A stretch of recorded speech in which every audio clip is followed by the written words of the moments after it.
Ready to take your music to the next level? Tune in to the Sound Strategies podcast. Let's keep you, the artist, in the driver's seat of your musical journey. Hello, everybody. This is Clift at Tonic Audio, and today I'm talking with Stephanie Guerrero. She, her pronouns, and we're going to talk about what it's like to release music in 2023 and what secrets you need to know in order to do this as effectively as possible as an indie musician. So welcome to the show, Stephanie. How are you? Thank you so much, Ethan. I'm good. It's some warm days, very warm, but I'm enjoying summer. Awesome. And you're down in Miami, is that right? That is correct. Yes, I'm in Miami. Awesome. I am here in my studio in Reno, Nevada, and it is also warm here, but less warm than it's been the last week. So I'll take it. It's pretty awesome. So tell me, let's start a little bit. Let's dig into your background a little bit. I was really excited to talk to you, mainly because you've spent really like the last 13, 14 years, working as a label manager, working at, UMG, working, with Latin American artists. You have this really deep and wide history working with artists and getting, not just launching their music, but making sure that it's actually consumed, right?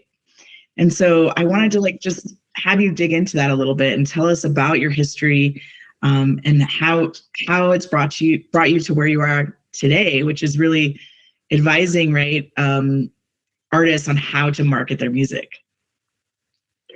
Yeah, for me, it's so interesting because I started in the music industry back, when the music industry was having this identity crisis. Piracy had become the norm of the land. There were no streaming services yet, but we did have iTunes. So iTunes was like the gleaming hope for all of us. And even YouTube was like the wild, wild west, because before the advent of Vivo, basically what happened is users just said, hey, I really like this music video. Let me put it on YouTube. And it wasn't necessarily being monetized properly. Artists weren't being paid.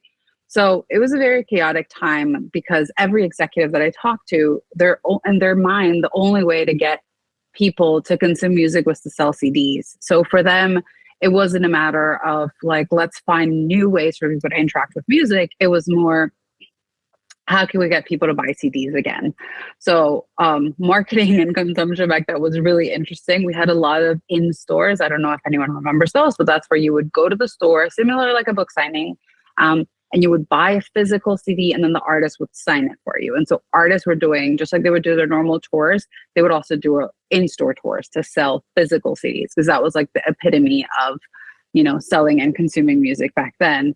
And I have seen the music industry transition from that to where we're at now, where nobody is physically buying music, really. We're just paying a monthly subscription, if we are paying a monthly subscription, or we're choosing to listen to or watch some ads so we can consume music. That's where we're at now.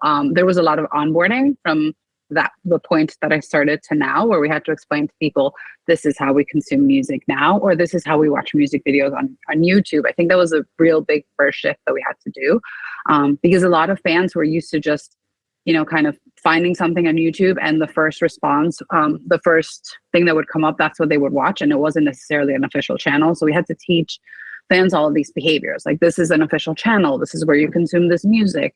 This is how you're going to support it. And then so we had to do onboarding for that. We had to do onboarding for Spotify too. And I had to do onboarding for Spotify here in America, where it was required for you to have a Facebook account. So that was even trickier, because at that point, there wasn't as many people on Facebook as there are now. I know there's a lot of people that have left, but there wasn't as many. So we needed to onboard them to there and then to Spotify. So it has been a big, big journey and big, big lifts from the side of artists and also the side of just music in general. And now we've arrived at this point where people are consuming music in a manner that feels a little bit more passive. It's not as active. But I'm so happy that we're still here, because I feel like music is still essential. We can't do without it, as much as we try to say that we can, but we definitely cannot do without it. Right. That's amazing. I had forgotten just how little we had in the way of marketing directly to fans, right? Like it was so label centric back then, right? And so yeah, like it's just been a wild shift. So tell me, when did it start to get, exciting for you outside of working inside of a label? I think for me, it was always exciting because I was always kind of like messing with technology. So even when I first started, I realized that at the label that I was an intern at, there was nobody doing social media. So there was nobody doing like Facebook pages. They didn't exist. Everything was a profile. So nobody was doing any of those things. And so that's how I got my job. I like knocked on the door of the marketing director and I said, hey, you need someone to do social media because I'm in college and this is what all the kids are using. I know kids in high school are also using this right now. So you need someone to do this for you.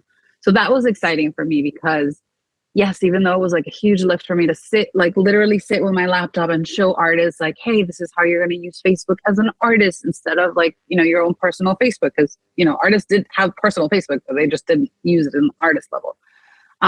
It was a big heavy lift, but that was exciting for me because for the first time, artists were realizing that they were going to put something out there and they were going to have direct impact and direct response from their fans, which wasn't really the case before. You could have an email list, that's true, but most of those email lists didn't function in a way that you could communicate both ways. So for the artists, it was very exciting.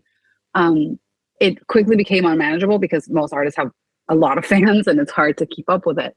But it was sort of like this world of promise where now there's no middleman or artists didn't feel like they needed to go on the local morning show so that they could connect with the local fan base. They could actually just put something out into the internet and get instant feedback from their fans. Right. Yeah, that must have felt really freeing and just like, yeah, I mean, just so different, right? Than like having, a manager scheduling all these things for you and you having your hands tied other than just really creating the art, right? Yeah, exactly. So, and I mean, that's how artists felt. And there are still some artists from that time that they don't feel the obligation to participate in social media.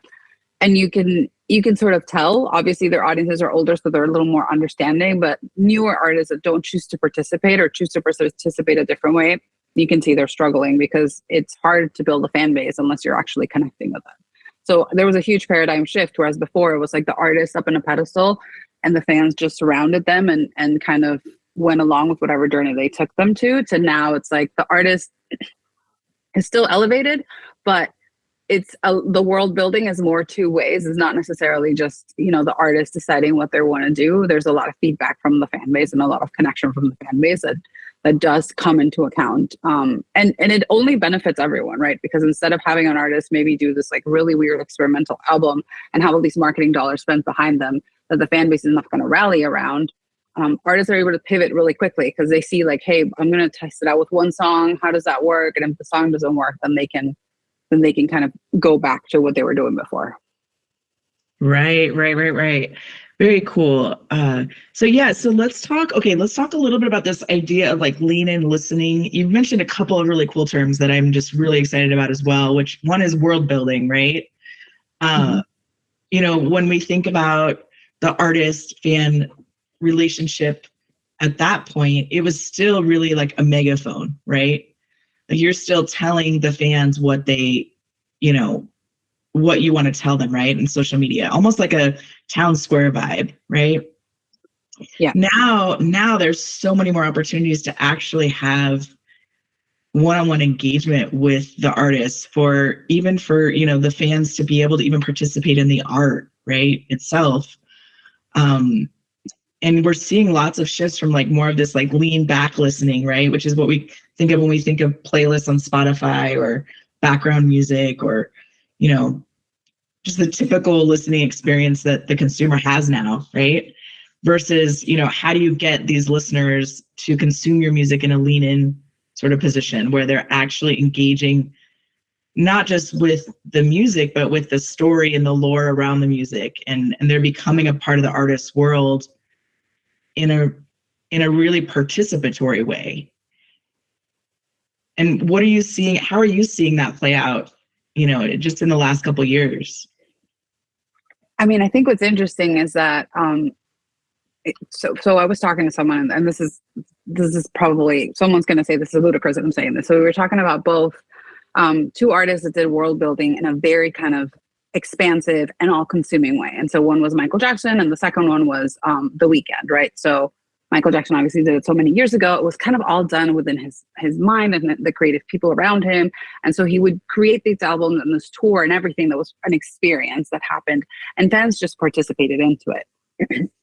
Now, The Weeknd, he did the same thing, but he also had fan feedback, right? He would read the comments, he would see what they want. He realized that there was an extra opportunity to connect with fans by making his creative experience available through haunted houses on for Halloween Horror Nights. And so that immediately opened up like a different connection, right? And it was immediate, it was constant. It didn't even require the artist present, because the world building was so expansive and all consuming that the fans were able to join the artist in this ride, even though the artist wasn't there. And so I think that's what's important now, is that yes, world building is a little more complicated because you do have to take your fan input, and you do have to, look at all this data and listen to what your fans want. But at the same time, it also kind of allows you to kind of just hit the play button and walk away for a little bit. Whereas like before, if the artist wasn't there, it was a kind of like out of sight, out of mind. And that often happened with, artists in the past. If they didn't release an album one year, they basically would disappear, and it would take a really long time for them to start over. Now, because world building kind of lives through the fans and through what they're kind of pushing on their social network as well, it allows the artist to kind of like step aside, take a break, and say, okay, this is what I've built. Let's see what the fans do with it and run with it. And so to me, it's just become so interesting and so meaningful. Wow. Yeah, of course.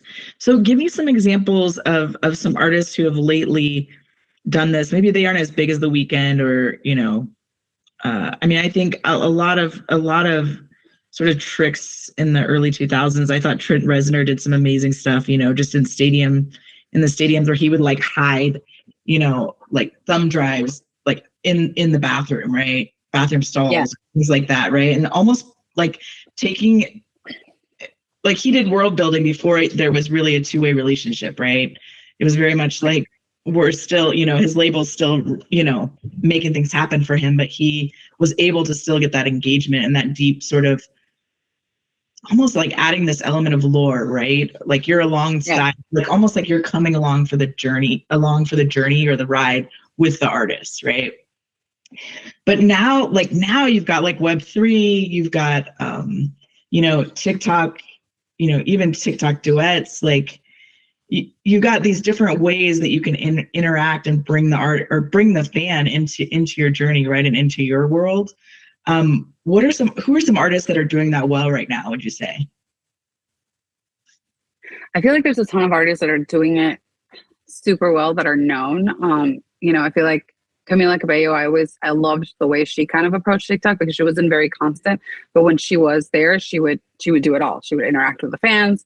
She would, create videos herself. So she would do a great job. Charlie Puth, I feel like he had one of my favorite rollouts that he kind of just dropped the ball before he hit the end zone with the Light Switch song, because he took the fans on the journey of creating the song. And because it took so long for the song to actually release, it just didn't explode as it would have. But I think if he would have maybe like banked all of that content and maybe saved it to like actually, a reasonable time, say a month before the song came out, it would have exploded, because that was such a powerful rollout. Just to see him say, I'm going to write a song about whatever sound I found in my house. And then he did it, to have him see him put it together. He even put, these calls. He gave the fans, he took them on a journey of like, let me see the background, like, of the backstage of what happens when he shows the song to the label, et cetera, et cetera. Right. And then what happened was just the timing, right? It was just a matter of timing. And, that's another reality that artists need to contend with now, is that this idea of, this song's going to be recorded and it's going to take 3 to 4 months to come out. It's not feasible if you're going to do real time with the fans, because they're not going to stick with you in the journey. Unfortunately, social media moves really, really fast, and so maybe like what was relevant a month ago may not be relevant now. We all know, for example, right now the big thing is everyone's talking about girl dinner and what is girl dinner and what does that matter? And like a couple months ago we're talking about quiet quitting, and like all these trends just come and go. And so artists need to be aware that like social media just moves really, really, really quickly. And so they need to make sure that when they are going to do a rollout, that they are conscious that their audience is only going to stick around for so long, unless they feel that they can actually come up with like compelling content, from here to there. Because there are some artists that have taken us on like a 2-year ride and we've joined them. We've seen, the likes of like huge artists like Taylor Swift. Like she hasn't, she released one new music, but really she's kind of been re-releasing her old music and the fans are going along with it. Which I'm not sure that any other artist could do, but she did also a really great job at like building that audience in the beginning. In the Tumblr era, that's like where her audience was. She dedicated the time, and now she's seeing how it's, paid dividends for her and, many, many years later. Yeah. So she kind of built the foundation. She kind of built the foundation back then on Tumblr, and then it's sort of, and it seems like she's carried enough, what do you say, of like the staples of what has made her attractive to fans. She's like kind of carried those threads through, so she hasn't had to reinvent herself, right? Yeah, exactly. Or even as she's grown, because obviously she's started as a teenager, but now she's an adult. She's kind of like, her fans have been able to follow along with it, and again, because her fans were also using those same tools, right? Everyone that was using Tumblr at the time is now in their mid-30s. Yeah. So her fans kind of follow her along with all of it. And it makes a lot of sense. And a lot of times too, like once those fans do reach that age, then they bring in the younger generation. Sometimes they have children and then they show them your music. So that's kind of like a fun thing for artists to consider. Yeah. Interesting. So give us a rundown. Like if I'm an indie artist right now and I have a single that I want to drop, right?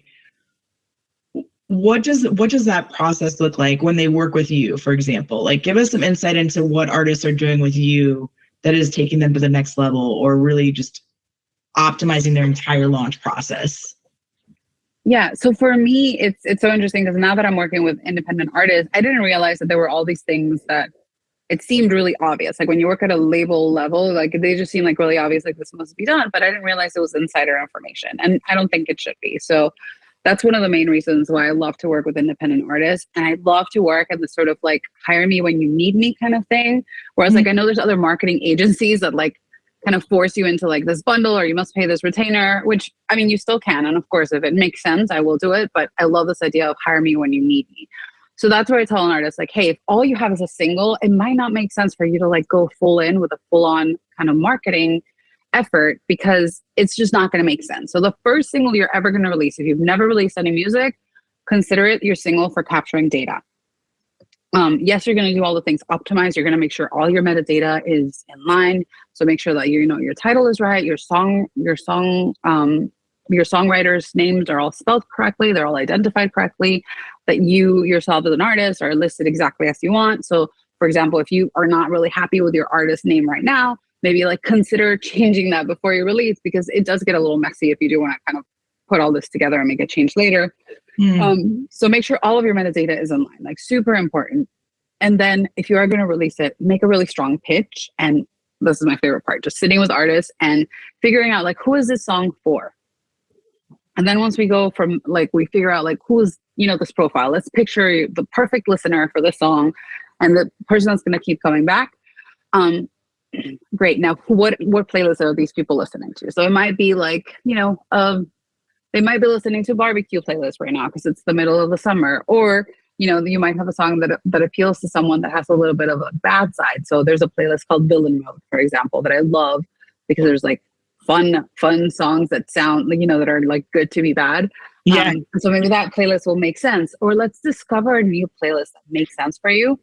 And then we'll make a pitch that will go for your song. And I always tell artists, don't be discouraged if your track does not get playlisted in your first release. First releases rarely ever get that recognition. unless you're kind of like a legacy act that's rebranding themselves, or like you're now becoming a solo act from a band. But these releases are great for capturing data. Like, you're going to see what's the audience that's engaging with it, who might be interested into it. And something that you can do is you can go after user generated playlists. Those are like popular playlists that just, a person has, and there are many and many genres. You can try to get them to put you on those playlists. And so you really want to just see like who is the audience that's interacting, and like what markets you can take advantage of. I have artists that have discovered that, there's a huge audience for them in Indonesia or sometimes in Chile. And so then it makes sense. Like, let's figure out like what are other artists maybe from the area that you can collaborate with that'll help you grow that audience in that market. Because stream numbers are interesting, and you might be able to see like, hey, this market is also connected to this other market and this other market. And little by little, you kind of start growing globally. And what's great about the world right now is that you don't have to stick to one country necessarily. You can really go to wherever your audience is without having to, leave your living room. So that's what I tell artists that have one single. And then for me, it's really important that artists think of like, what is the big picture for themselves? Because if we're going to go after partnerships and after marketing, people want to be along for the ride. So we can't really just come to places and go to partners and say like, hey, this is my single and that's it. There's nothing. So let's think about like, what is the vision? Are you planning on releasing an EP by the end of the year? Or maybe do you want to do an album in 2 years and you're going to have a couple singles from here to there? All of that is important so that people can get on board. Playlist curators, they love to take the credit of discovering artists. So if you give them this sort of like open window into like, hey, I might have other things down the line, they might get more excited and hop along the ride, because they're going to say, hey, I discovered them with their first ever single, and everybody wants that credit. And you'll see it all over the place. You know what I mean? Like, there's tons of people that claim to have discovered, all of these superstars now. When, the truth is that the artist journey, it's put together by a group of people that are all very blessed, but everyone wants that credit of discovery. So if you can give it to them, they're going to take it. Yeah, that's a great point. So we've heard a little bit about that process that you walk them through, right? Like the first part is just like making sure your name, your metadata is all correct. The second part, making sure that like, who your consumer, what your audience looks like, right? And where are they hanging out? What playlists are they listening to? And then third, it sounds like you've got to figure out maybe like a time frame, like a rollout. Like, what does the rollout look like? What does the planning for the rollout look like for you right now? I mean, it really depends on artists. I often tell artists not to even come to me and request a rollout unless they have like a plan for an EP. The reason behind that is because, like I said, like having just a single, you can have a great single rollout, but the truth is you don't want to be starting over and over and over. You can't just start with a cold car every time. So, such as artists, if you have at least, 4-5 tracks, you're already at an advantage. And then it really depends on the artist. What is it that they want to do? There's a couple of things you can do to optimize your rollout. One thing that I love a lot is waterfall releases. And so that's where you release a single and then you release the second single, but the second single is kind of like within the first single, and all those plays are aggregated together. It kind of looks like a mini album, same cover, and you can keep updating as you go along. So what ends up happening is all of this consumption that you built for all of these singles, when you finally have this EP, you're already going to have all of these streams aggregated under that one name. So that's just an easy optimization tool that, tons of folks are using it. You can do that on a lot of the major DSPs. So, you'll have your basically your album ready to go. If you do want to swap out the cover, you can in between each release. But you don't have to. You can just keep the same cover if you want to be consistent, or you can change it once you do get to the EP level. All of those things, you can get creative about it. So waterfall releases, I would say, is probably one of the ways to optimize it. And then the second thing is, if you're going to think of a rollout, let's think of a rollout on like an EP level or an album level, because if you are going to do a full rollout for each single, it's just going to be really wasteful, because you're going to have, moments of silence in between. And we really want to picture like, how are we going to bring people on the ride for, like 6 months ahead of time or a year ahead of time? That's really going to be something that's much more meaningful. Yeah, that makes total sense. So like you said earlier, I think you mentioned that a single a lot of times is just to get the data, right? Like that's like sort of one of the reasons why you would do a single, is to get that data and then sort of build off of that. Yeah, well, I would say the first single, definitely. If you've never released any music, it's a great way to just get data. Each single that you release or each release you have is always going to get you more data. But if it's going to be your first single ever, then yeah, just capture all that data. Figure out what Spotify or whatever DSP kind of qualifies you under. Like, who do you sound like? What are other artists that are similar to you, et cetera? Like, those are things that are important to you because they're going to be tools that you can use to leverage your next release, right? So if it says, Spotify says you sound like this certain artist, then listen to the artist and figure out why Spotify made that connection. And if that's not the route you want to go to, then, that gives you a lot of information of like, okay, I can see why Spotify made this connection. So let me try to go in this other way. Or if you do want to go that route, then like, maybe reach out to those artists and say, hey, do you want to collaborate with me? I've, released a single and this Spotify decided that we sound alike, and that would be great direction. So that's a great way to discover collaborations. And yeah, I just think everything you release has data, and that data is important. Yep. Awesome. Love that. I love just that idea of leverage, right? Like in a world where like music has become ubiquitous, you have to have leverage. You have to gain leverage to get the consumption, right? And so data is a great way to do that. So I love how you focus on that. Now talk to me about collaboration. So at Tonic Audio, we are like pretty much obsessed with this idea of collaboration. Like there's so few artists, I can maybe name them on one hand, who have never really collaborated. They've done everything from soup to nuts, right? And almost every artist that I know of has collaborated with one to many people, right? And so talk to me about this idea of finding artists who maybe have a larger audience than you do that you can collaborate with. How do you approach them, one? And then how do you actually bring something to the table if this is your first single, right? And you've never dropped a song before. What value can you bring that can make that collaboration look attractive to another artist? I found that a lot of artists do truly collaborate if they feel like your sound and their sound vibe. So that you'd be surprised. There's a lot of artists that are opening to collaboration. Another way is also to reach out to producers. Sometimes producers are open to work with you and they might be the conduit to that artist. And then the third way, and this is so interesting because there's a lot of artists that, believe it or not, they want to expand their audience themselves. There's tons of artists that don't have any audience or listeners from, let's say, South America, and say you do. So there you have something you can offer them and say like, hey, I have the single and actually perform really well in these countries in South America.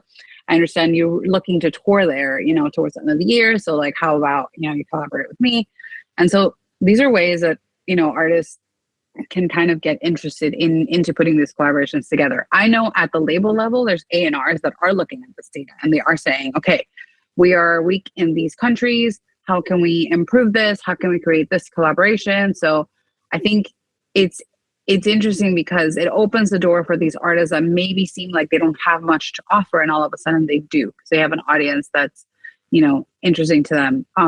It doesn't also have to be geographically; it could also be age-wise. If your audience tends to skew younger, every artist I know wants to reach that younger audience, or even older. It might make sense for an artist that wants to expand. They feel like they've kind of tapped out their age range and they want to reach an older audience. Like, it makes sense for you to collaborate with them. So there's always something you can offer as an artist, even if it doesn't seem, and even if it seems like it's a David and Goliath situation. Sometimes it's a little more even because artists that are established are also looking to expand and grow themselves. Yeah, that's a great point. I think artists I think because the music is so ubiquitous now, I think artists know that they've got to collab, and they have to make opportunities for themselves when they come across, them, that they are more open than you would think, for sure. I think it used to be a little bit more like when the music industry is more like a black box and you were always dealing with their manager or their label, it was a little different, but now, there's so many different ways that you can kind of plug in with an artist or reach out to them or find a way, on social to connect with them. It's just such a different game now, Yeah, definitely. And I mean, now it's so interesting, like social media, like I said, all of a sudden you could connect with the artists. You'd be surprised how many A&Rs or producers just literally answer their DMs because they want to collaborate with people. So go for it. Shoot your shot. Yeah, that's great. Great advice. Shoot your shot. Awesome. Now, okay, so I want to kind of jump tracks a little bit. So one thing that's really kind of like been on my radar the last year or so and gotten me really excited is this idea. I don't know, are you familiar with Yancey Strickler?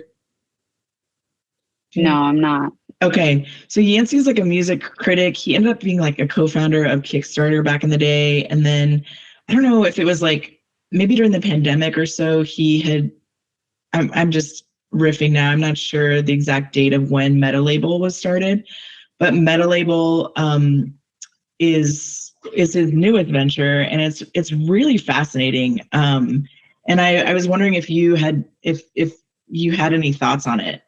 I'm trying to see. Yeah. So what are your thoughts on? So here's what's interesting to me, and you can just tell me what you think about it too. I'd love to know your thoughts.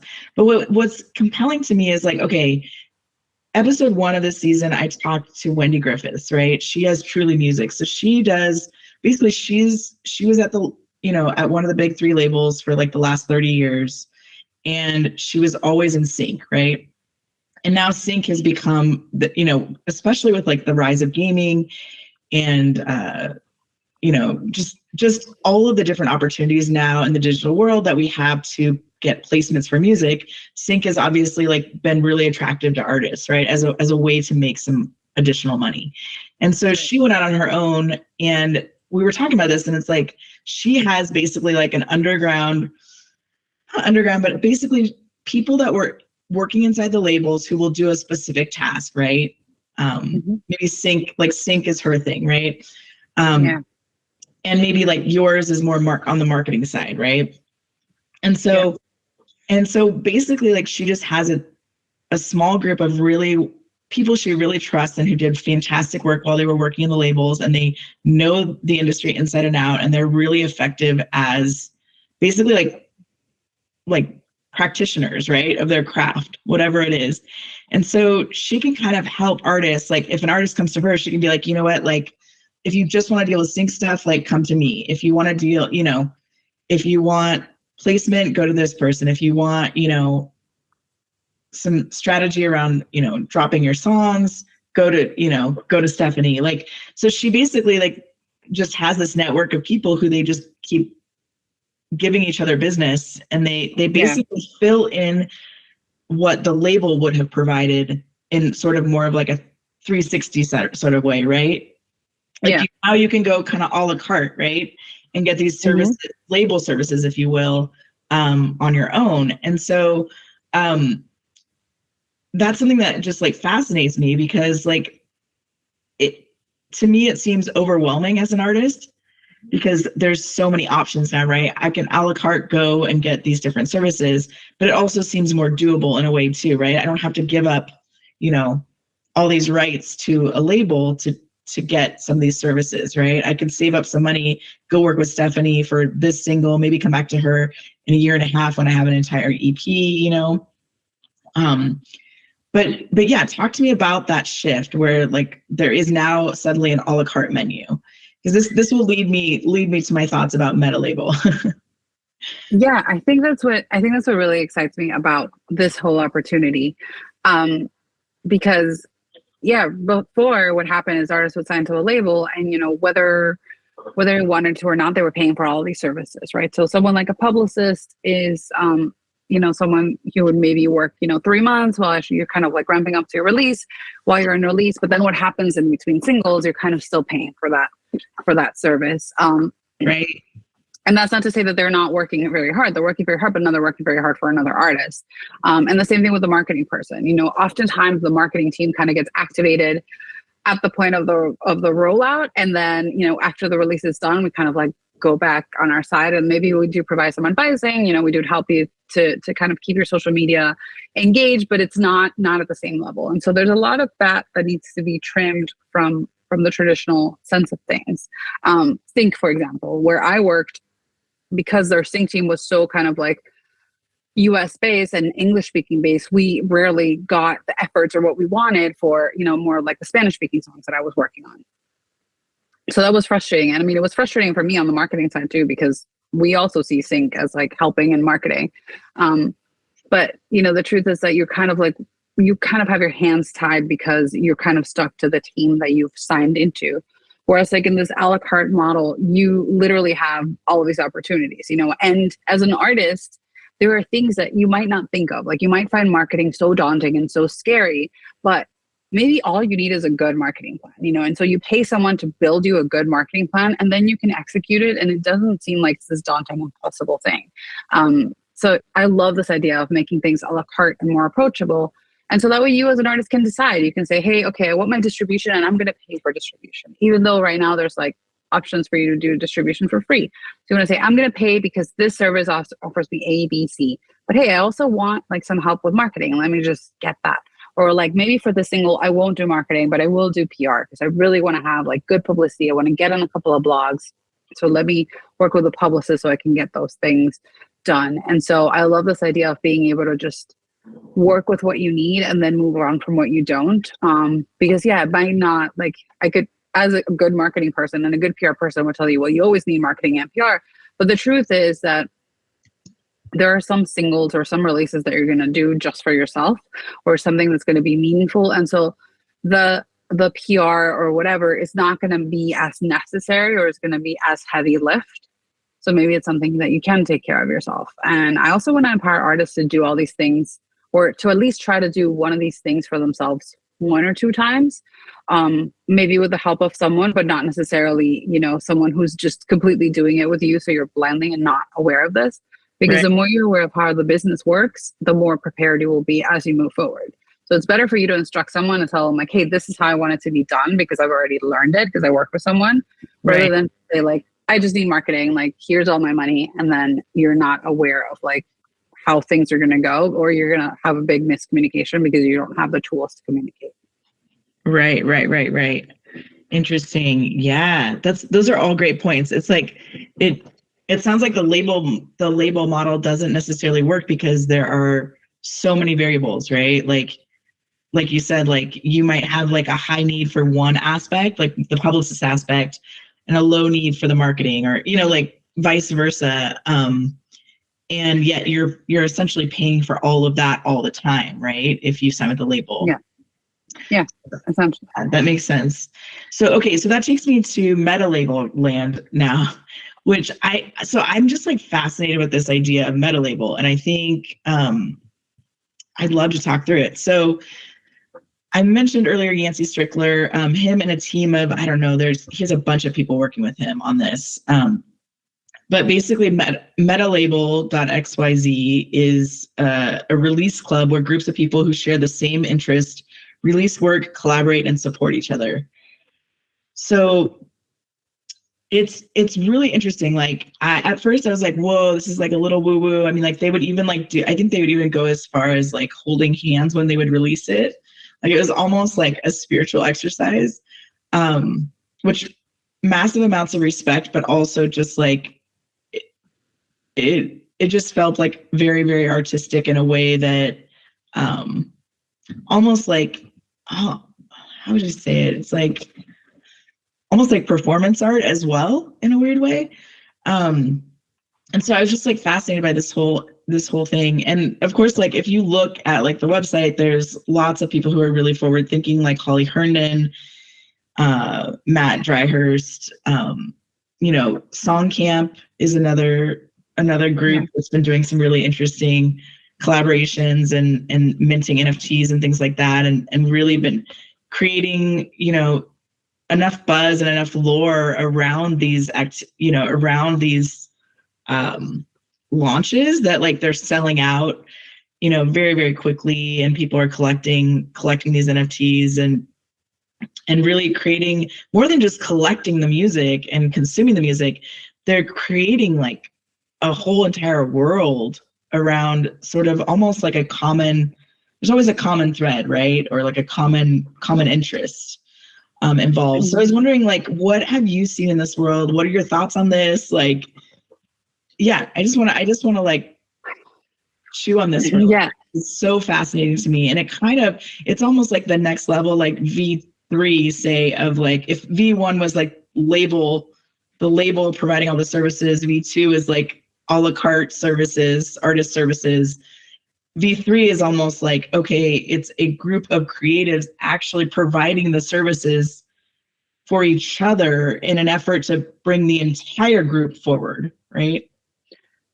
Yeah, I think it makes sense. I mean, it very much goes with this whole Web3 ethos of everything being decentralized and no one kind of having the sense of ownership and not the sense of ownership, but like the ownership over everything. Right. I love this idea of just like kind of sharing resources, and it's nice. It's brilliant, right? I mean, I think we want to live in a world where like all of us can sort of make a living and still help musicians. And I think the one downside on the music side is that there's no union, right? There's not like a musicians union. And I mean, you could say there's like all these, there's PROs and there's other organizations that kind of are supposed to fulfill those roles, but there's no union really of musicians that are truly kind of collaborating with each other and helping to do these things. When these big deals happen with the DSPs and with all these things happen, the people deciding are just the large copyright holders. It's not really this idea of like the musicians come together and decide. So I love this idea of having kind of like, like a union where all of these resources are shared and everything becomes beneficial for all of us. Yeah. That part is like so exciting to me. But I'm also like sitting here thinking like, okay, is this the Gen Zs of the world being like bringing their idealism, but not being able to sustain it? Like what is like in some people would call this the last, like the death rattle of like capitalism or whatnot, right? And at the same time, like we're so acutely aware of like, private equity firms buying up large catalogs, right? Yeah. And people making these money moves, right, that are really, really big and really impactful. And so like, I'm just really curious of like, will we be able to sustain that sort of a decentralization, right? And then be like kind of group reward system, right? Like I think of like, I think Songcamp when they sell, I don't know what Web3 platform they use, but I think when they sell a song, I think it gets like divided, the profits get divided also, right? Yeah. I mean, I think that's one of the things that I don't know if decentralization can scale. I'm going to be really honest. Yeah. And that's one of the reasons why I kind of like, I give one point to capitalism a little bit, is that it's hard to scale true decentralization. I'm sure there are people that are a lot smarter than me that are trying to figure that out, and they will. So that's the one challenge on that side. But the idea of having things be transparent and payments to be processed instantly, that's a world where I definitely want to live in, where I say, hey, this is my contribution. Like maybe I don't get paid upfront for the work I do, but instead I get paid like this is the percentage I'm going to get. And every time there's an album sale, I see it. That's certainly motivation for me to like continue to do the same work I've already been doing. So I love this idea of transparent and instant payments for all of us, and there's tons of platforms that are doing that for artists. I think royalties should probably be paid that way, because right now the way they're paid is very kind of cumbersome, confusing. And if you're an international artist and you're getting paid here in the US, there's like a tax and then something else and an additional tax. So what ends up happening is the artist that is here in the US ends up having to pay everyone else back, but they have to pay taxes on it instead. So I would love to live in a world where like payments are processed instantly and everyone can just contribute their creative side without having to worry about how all of that gets figured out. Yes. It's so funny you'd say that, because I don't know how many years ago now, like eight or so years ago, I had a company called Parlor Shows, and we were doing house concerts, right? And trying to make that scalable so that indie artists could tour and actually make money. And it's funny, it was based off of this article that I had read by the Patreon founder. So like Jack Conte and his wife are part of a group called Pomplamoose, and they had created like a blog post, like I don't know how many years, I'm thinking it's like 8 or 10 years ago now, on like just they basically like were really transparent about how much the tour cost them, and like it was just so depressing, especially seeing like they had so many views on their YouTube channel, like they weren't just like no-name artists at that point, right? So they should have been able to make it work, it seemed. And yet here they were showing us like how little they made from this tour. And so anyway, so I had started this company just because I was like, dude, like this is ridiculous. Like musicians are artists, like they've poured their hearts and souls into this music they've made. And like to tour should not cost them, they should not be in the negative to tour. And so anyway, so ended up starting this company, and one of the first ideas that we had was to actually displace the PROs in a way, which was like, so we started with house concerts, and then we were doing like small venues, like bars, where like typically, an artist might be promised a certain amount of money, but then they show up and maybe the bar has a bad night, and the bar owner is like, yeah, I can't really pay you $300. I can only pay you in beer or alcohol or something like that. And so those were the shows that we were also trying to scale out so that artists could actually be paid what they signed a contract for. And one of the things that we ended up wanting to do was basically back when like, this is like Shazam, I think before Shazam, when it was like Grace Note, I think was big on being able to basically determine who if the song played, it could tell you who wrote the song, right? And so we were going to basically develop these hardware devices and put them in these like small concert venues, like bars and restaurants that were doing live music, so that basically the idea was that if the song was played in there, like you would use basically blockchain technology to instantly pay the artists. So instead of, the way that royalties are paid out now, which is what you described a little while ago, like you would actually have an instant like transaction in your account, And so like I totally relate to you. I mean, like I was just like, that makes so much more sense to me. Like instead of the PRO going and like threatening the bar owner, right? Like you just have these devices everywhere, and if the bar owner plays your music, you get paid instantly, and so like I would love for like that reality to happen, happen yet, but it like that just seems to make so much more sense to me, at least. So I mean, and what we're building at Legato is something like that for anyone who wants to use music, right? Because before, it's like everyone just kept getting copyright strikes, or even creators on TikTok, you're all getting copyright strikes. But what happens if you say, okay, I want to pay to license this music? Like the average person doesn't know where to start, to be honest. Like if you're a sync person, you probably know where to go. Or if you're a person who has a library, you know exactly where to go. But say you're like a local pizza shop and you want to support like your local band and you want to license their music for a local commercial. That doesn't really exist. So what ends up happening is people just get music from whatever libraries, and that's what they're using.